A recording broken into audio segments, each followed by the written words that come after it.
تقسیم پر، اوروں کو ملے ہیں مال و زر، ہم کو ملی تعلیم پر۔ یہ شاعر نے کہا تھا اللہ اللہ کیے جانے سے اللہ نہ ملے، اللہ والے ہیں جو اللہ سے ملا دیتے۔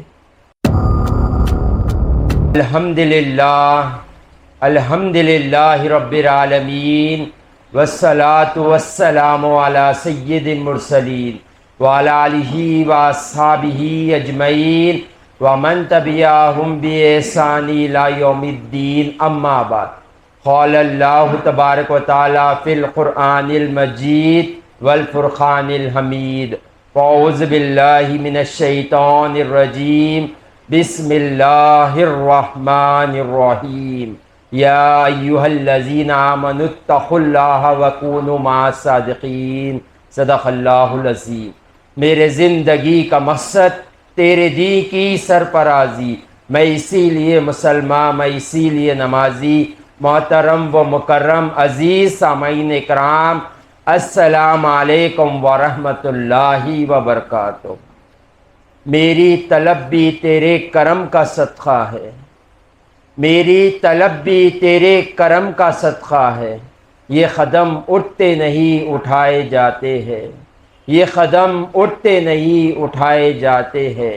اللہ کا کروڑ ہاں ایسا ہے کہ اللہ نے ہمیں دو عالم کے مالک و مختار، گلشن ہستی کے ولی، فصل بہار، راحت آدم و بنی آدم، محمد مصطفیٰ صلی اللہ علیہ وآلہ وسلم کی امت میں پیدا فرمایا۔ اللہ تعالیٰ اپنے محبوب بندوں سے اس قدر محبت کرتا ہے کہ اللہ تعالیٰ نے قرآن میں حکم دیا ہے، یا ایھا الذین آمنوا اتقوا اللہ، اے ایمان والو اللہ سے ڈرو، اے ایمان والو اللہ سے ڈرو، وکونوا مع الصادقین، اور تم سچوں کے ساتھ ہو جاؤ۔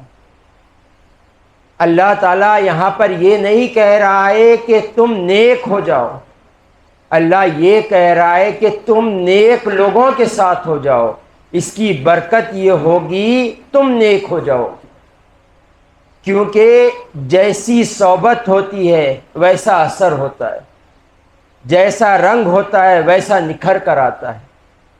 تو نیک لوگوں کی صحبت انسان کو نیک بنا دیتی، بری صحبت انسان کو برا بنا دیتی۔ ہم آج دیکھ لیں، اپنی زندگیوں میں دیکھ لیں، جیسے ہمارے دوست ہوں گے ان کا اثر ہمارے اندر نظر آئے گا۔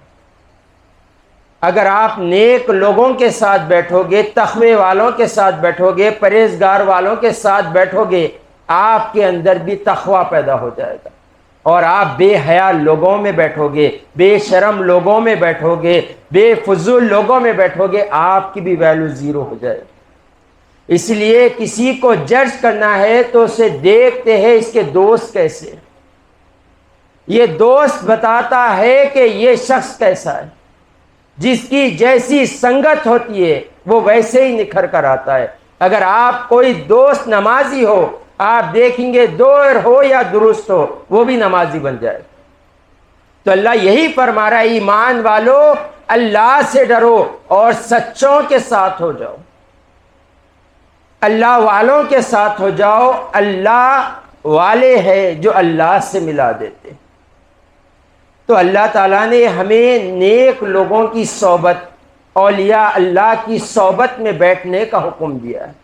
حضور پاک صلی اللہ علیہ وآلہ وسلم سے صحابہ کرام نے پوچھا، یا رسول اللہ ہم کس کی صحبت اختیار کریں، کس کی سنگت میں ہم بیٹھے، کسے اپنا دوست بنائیں؟ حضور پاک صلی اللہ علیہ وآلہ وسلم نے ارشاد فرمایا، تم اسے اپنا دوست بناؤ جسے دیکھ کر اللہ یاد آ جائے، جسے دیکھ کر اللہ یاد آ جائے، جس کی گفتگو سن کر تمہارے علم میں اضافہ ہو جائے، اور جس کا عمل دیکھ کر تمہیں آخرت کی یاد آ جائے، یعنی اللہ والوں کو اپنا دوست بناؤ۔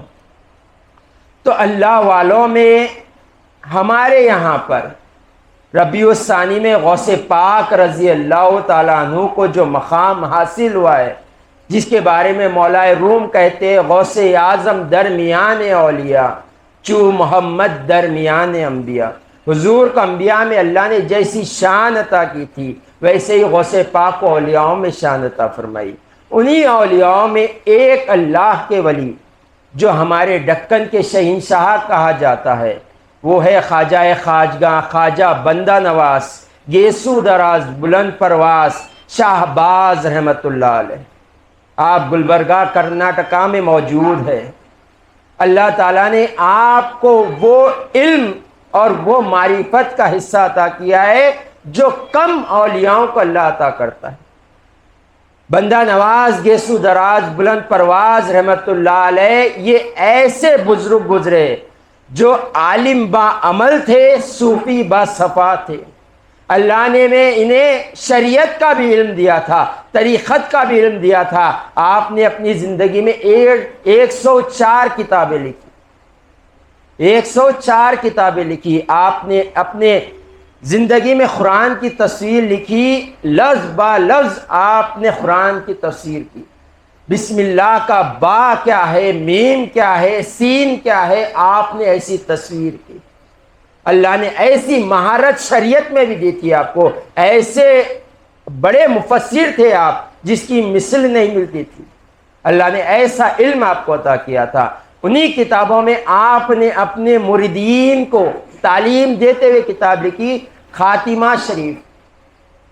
اس میں پہلا قول حضرت خواجہ بندہ نواز گیسو دراز رحمت اللہ علیہ کا ہے کہ اولیاء اللہ اپنے دل اور زبان کو خالی نہیں رکھتے، اور جو وقت ان کا اللہ کے ذکر سے غافل ہو جاتا ہے اس وقت سے اللہ کی پناہ مانگتے ہیں اور اسے بلا تصور کرتے ہیں۔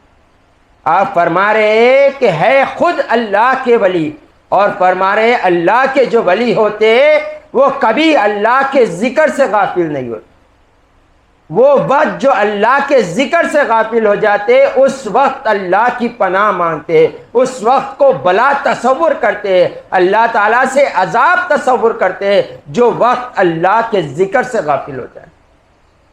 جو وقت اللہ کے ذکر سے غافل ہو جائیں اسے بلا تصور کرتے ہیں، اور ان کا جینا، مرنا، اوڑھنا، بچھونا، کھانا، پینا، سونا، اٹھنا، چلنا، نکاح کرنا، اولاد کرنا، یہ سب اللہ کی رضا کے لیے ہوتا ہے۔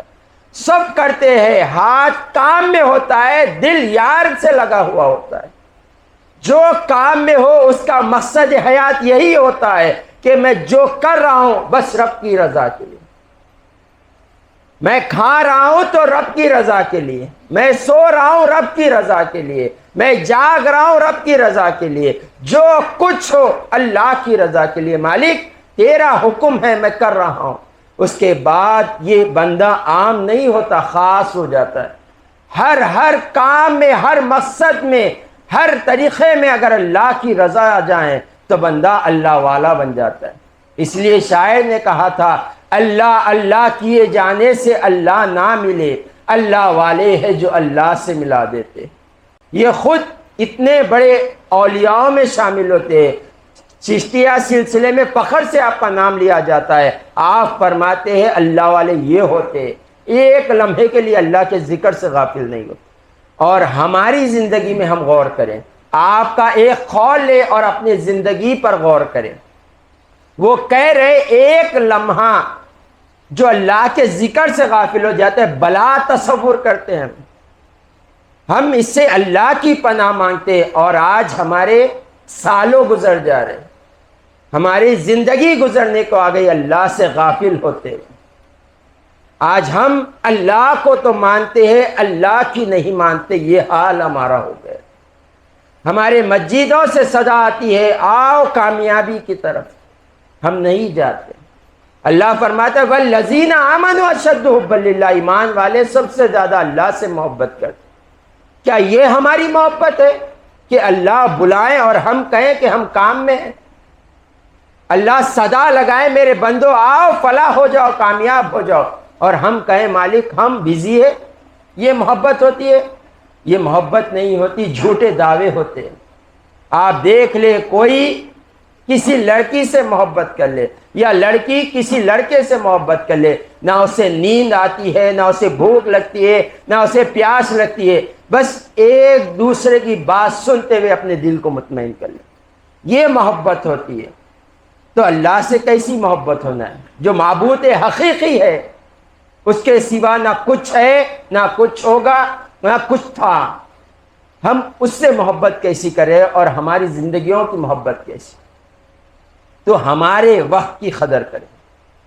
اگر ہمیں کسی کو 10 لاکھ روپے دینا ہے اور اس پر ہمیں شک آ جائیں، 1%، 2% شک آ جائیں، آپ پیسے نہیں دیں گے اسے۔ اگر آپ کے دل میں آ جائیں کہ یہ نہیں لوٹ آئے گا تو آپ اسے پیسے نہیں دیں گے، مگر 100% گارنٹی ہے کہ جو وقت گزر گیا پلٹ کر نہیں آئے گا، پھر ہم اسے غفلت میں گزار دیں۔ جو وقت گزر گیا پلٹ کر نہیں آئے گا، اتنا قیمتی وقت ہوتا ہے اور اس کو ہم ضائع کر رہے۔ تو ہم جو کام کریں مگر دل اللہ کی طرف لگاؤ۔ آج ہمارے جو کام کرنا ہے کرتے ہیں، دل اللہ کی طرف نہیں ہوتا، حتیٰ کہ عبادت ہوتی ہے دل اللہ کی طرف نہیں ہوتا، ہاتھ میں تسبیح ہوتی ہے ہاتھ ذکر کرتا ہے، دل میں دنیا کا خیال ہوتا ہے، نماز میں ہم ہوتے ہیں دل کہیں اور ہوتا ہے، سجدہ کرتے ہیں نماز کی رکعت باندھتے بھولے یاد آ جاتے ہیں ہمارے۔ اس لیے کہا تھا شاعر نے، سبھی اعضاء ہے تیرے تو کہاں ہے، وہ باریک نقطہ ہے سمجھنے کے لیے، تو پورا موجود ہے یہاں پر مگر تو کہاں ہے۔ تو ہم غور کریں، وقت کی قدر کریں۔ اولیاء یوں ہی اپنی زندگی نہیں گزارتے، کسی سے محبت ہو جاتی ہے تو اس کی لذت حاصل ہوتی ہے، اس سے سکون حاصل ہوتا ہے، اس سے اطمینان حاصل ہوتا ہے۔ اگر رب سے محبت ہو جائے تو دل کے سکون کا کیا عالم ہوگا۔ ہم جانتے ہیں وہ قادر مطلق ہے، تو اپنے وقت کی قدر کرے۔ بندہ نواز یسو دراز رحمت اللہ علیہ کے تعلیمات پر غور کرے، آپ کے کتابیں پڑھے، کیسے آپ نے مریدین کو تعلیم دی، کیسے بندوں کو رب سے جوڑ دیا آپ نے۔ آپ کہتے ہیں کوئی وقت آپ کا غفلت میں نہ گزرے تاکہ بعد میں پچھتاوا نہ ہو۔ حضور پاک صلی اللہ علیہ وآلہ وسلم نے ارشاد فرمایا، جنت میں جنتی دنیا کے بارے میں کوئی چیز پر پچھتائے گا نہیں، کوئی چیز کا اس کے پچھتاوا نہیں ہوگا سوائے وہ وقت جو اللہ کے ذکر سے غافل ہو گیا۔ جنت میں جنتی بھی پریشان ہوگا، حسرت کرے گا، کاش میں نے جو وقت دنیا بنانے میں گزار دیا نہیں گزارتا، اللہ کے ذکر میں گزار دیتا، اللہ میرے درجات کو بلند کر دیتا۔ تو وقت اتنی قیمتی شے ہے، آپ وقت کی قدر کریں، اللہ تعالیٰ آپ کو قدر والے بندوں میں شامل کر دے گا۔ وآخر دعوانا ان الحمد للہ رب العالمین۔